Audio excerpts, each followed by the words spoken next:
Students welcome to my YouTube channel Mostafa coaching centre. তোমাদের সবাইকে স্বাগত করছি আমার এই চ্যানেলে। তো আজকে যে আমি উপস্থিত হয়েছি আজকে যে ভিডিওটা নিয়ে, সেটা হচ্ছে mathematics page number test paper solve page number 433, অর্থাৎ 433 পেজের। তো চলো দেরি না করে তাড়াতাড়ি শুরু করি। তার আগে বলবো যে তোমরা যদি আমাকে অ্যাপ্রিসিয়েট করো, চ্যানেলটাকে লাইক অ্যান্ড সাবস্ক্রাইব করো, তাহলে আমি উদ্যম পাবো আরও এরকম ভিডিও বানানোর জন্য। তো প্রথম কোশ্চেনটা দেখো, তোমরা দেখতে পাচ্ছ যে কোনো আসল তার সর্ববৃদ্ধি মূল্যের অনুপাত 25:27 হলে সুদের হার কত? এটা আমাকে বার করতে হবে। দেখো আমি অ্যান্সার করছি 1 নম্বর কোশ্চেনের। দেখো আসল ধরি পিটাকে তাহলে ধরে নিব আসল মানে কত, 25x। ঠিক আছে, 25x ধরলাম।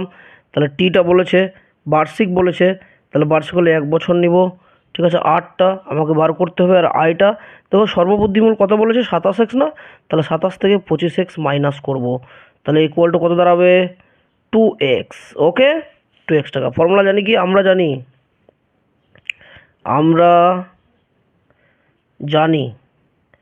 কি জানি আমরা, I equal to PTR by 100।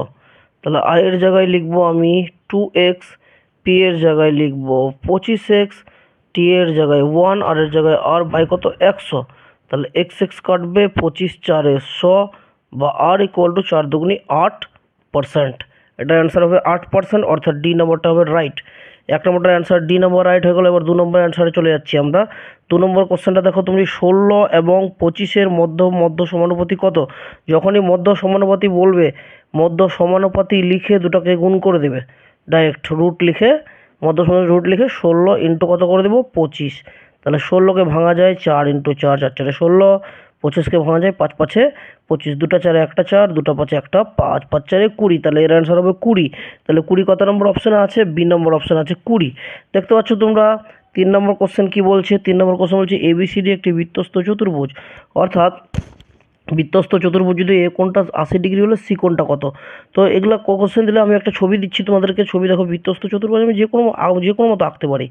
মনে করে এ বি সি ডি একটা বৃত্তস্থ চতুর্ভুজ। এখানে এ কোণটা আমাকে বলেছে তো কত, 80 ডিগ্রি।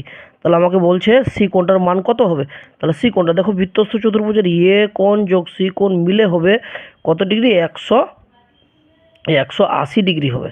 ঠিক আছে, 180 ডিগ্রি। তাহলে এখানে আমাকে এ কোণের মান দিয়েছে 80 ডিগ্রি, তাহলে আমি কোণ সি রাখলাম ইকুয়াল টু 180 ডিগ্রি, বা কোণ সিটাকে যদি রাখি 180 ডিগ্রি মাইনাস কোণ 80 ডিগ্রি, তাহলে 80 ডিগ্রি, তাহলে 100 ডিগ্রি হচ্ছে, 100 ডিগ্রি অ্যান্সার হচ্ছে সি নাম্বার। সি নাম্বার হচ্ছে 100 ডিগ্রি অ্যান্সার।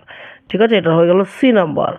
তারপরে 4 নম্বর কোশ্চেন দেখো কি আছে। 4 নম্বর কোশ্চেন আছে তোমাদের sine theta minus cos theta equal two 0 হলে। তাহলে দেখো sine theta minus cos theta equal two 0 বলেছে। তাহলে সাইন থিটাকে আমি এখানে রাখবো, কস থিটাটা ওদিকে গিয়ে প্লাস হয়ে গেল। সাইন বাই কস করে নিব, sine theta by cos theta equal to 1 হলো। সাইন বাই কসকে 10 লেখা যায়, 10 থিটা ইকুয়াল টু 1। তাহলে 10 থিটা ইকুয়াল টু 10 কত ডিগ্রির মান, 1, 45 ডিগ্রির মান 1। তাহলে 45 ডিগ্রি লিখলাম, 10 10 কেটে গেল, থিটা ইকুয়াল টু 45 ডিগ্রি। অর্থাৎ এর অ্যান্সার হবে বি নাম্বারটা। বি নাম্বারটা হবে রাইট, 45 ডিগ্রি। চলো তারপর নেক্সট কোশ্চেনে চলে যাই আমরা। নেক্সট কোশ্চেন কি আছে দেখো, নেক্সট কোশ্চেনটা আছে একটি ঘনকের বাহুর দৈর্ঘ্য ইয়ে একক হলে ঘনকটির কর্ণের দৈর্ঘ্য। বাহু কত বলেছে, বাহু বলেছে। নেক্সট কোশ্চেন কত নম্বর, এটা 5 নম্বর। বাহু বলেছে ইয়ে একক। দেখো আমি তাড়াতাড়ি করছি কেন, কারণ ভিডিওর লেন্থটা বেশি হয়ে যাবে। কর্ণের দৈর্ঘ্য √3 ইন্টু বাহু, অর্থাৎ √3 এ একক হবে। √3 এ একক কত নম্বর আছে, বি নাম্বারটা √3 এ একক। তাহলে এটা বি নাম্বারটা রাইট হবে। ঠিক আছে, তারপর পরে কোশ্চেন আছে 6 নম্বর। 6 নম্বর কোশ্চেন কি আছে দেখে নাও তোমরা। 6 নম্বর কোশ্চেন আছে এত এত এত এত রাশিগুলির মধ্যমা কত হবে। তাহলে আমি ডাইরেক্ট অ্যান্সার করছি। কত কত দিচ্ছে এখানে, 6 দিচ্ছে, 8 দিচ্ছে, 10 দিচ্ছে, 12 দিচ্ছে, 14 দিচ্ছে, 16 দিচ্ছে। তাহলে মানের ঊর্ধ্বক্রমে সাজাবো, মানের ঊর্ধ্বক্রমে সাজিয়ে পাই। তাহলে কত হচ্ছে সাজিয়ে পেলে পরে, প্রথমে হচ্ছে 6, তারপরে 8, ও তো সাজানোই আছে, সাজানো। তাহলে মধ্যমা ডাইরেক্ট আমি আমি অ্যান্সার ফর্মুলা বসাবো না, দুটা করে বাদ দিব। ও দুটা করে বাদ দিলে 10 যোগ 2, 10 যোগ 12 বাই 2 করবো। 12 আর 2 কত, 22 বাই 2, 11 দুগুনি 22। তাহলে 11 অ্যান্সার হবে। এর 11 অ্যান্সার কত নম্বরে আছে, ইয়ে নাম্বারে। তাহলে এটা রাইট হবে, ইয়ে নাম্বার। এবার চলে আসি এমসিকিউতে। শূন্যস্থান পূরণে, শূন্যস্থানের অংশীদারি কারবার দু ধরনের, এটা তোমরা সবাই জানো। তারপরে এটা বলেছে 2 নম্বর কোশ্চেনটা বলেছে এটার মান কত, দেখো 2 নম্বর কোশ্চেনটা দেখো কী বলেছে। 2 নম্বর কোশ্চেনটা বলছে √72 মাইনাস √32। 72কে যদি আমি ভাঙি, 72কে ভাঙলে 72কে ভাঙলে কত হবে, 3 তিরিকা 9, 9 দুগুনি 18, 8 দুগুনি 36, 36 দুগুনি 72, 32কে ভাঙলে 2 দুগুনি 4, 4 দুগুনি 8, 8 দুগুনি 16, 16 দুগুনি 32। তাহলে 2 3 3, 2 2, তাহলে 3 × 2 × √2 মাইনাস 2 2, 2 × 2 × √2, 3 দুগুনি 6 √2 মাইনাস 4 √2, 6 √2 থেকে 4 √2 গেলে 4 √2 গেলে কত বাঁচবে, 2 √2 অ্যান্সার হবে। তাহলে এই জায়গায় অ্যান্সার হবে 2 √2। তারপরে কোশ্চেনটা দেখো কি আছে, তারপরে কোশ্চেনটা বলছে একটি সদৃশ ত্রিভুজের অনুরূপ বাহুগুলি কি হয়, সমান হয়। এটা কি হবে, সমান।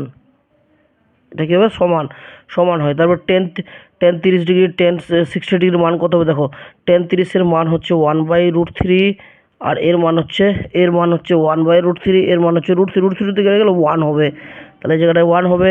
তারপর বলছে একটি নিরেট লম্ববৃত্তাকার চোঙের তল সংখ্যা, নিরেট লম্ববৃত্তাকার চোঙের তল সংখ্যা হচ্ছে নিরেট লম্ববৃত্তাকার চোঙ মানে তল সংখ্যা 1 2 3 4 হবে না, 3 হবে।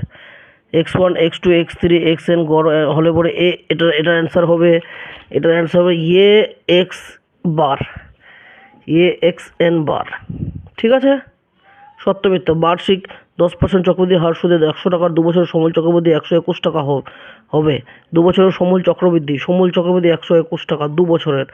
তাহলে এটা আমাকে ক্যালকুলেশন করে দেখতে হবে। ক্যালকুলেশন করে দেখে পরে দেখো সমাধানটা আমি এখানে করে দিলাম।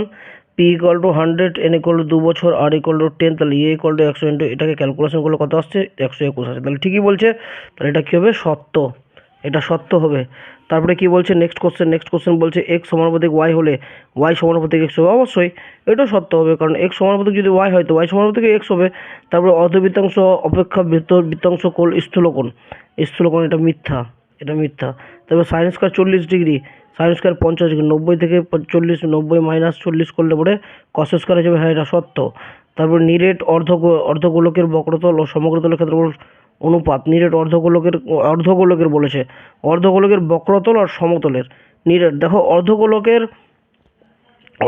হয়, তোমরা এখানে দেখো অর্ধগোলকের হয় 3πr², আর অর্ধগোলক আর সমতলের ক্ষেত্রফলের বক্রতল, অর্ধগোলকের বক্রতল আর সমতলের ক্ষেত্রফল, তাহলে এটা হবে 3πr², আর এটা সমতল হবে শুধু πr²। এটা ঠিকই আছে, এটা ঠিক আছে। 3:1 হবে, দেখো এখানে কী করে 3:1, πr² কেটে গেলো, 3:1 হলো।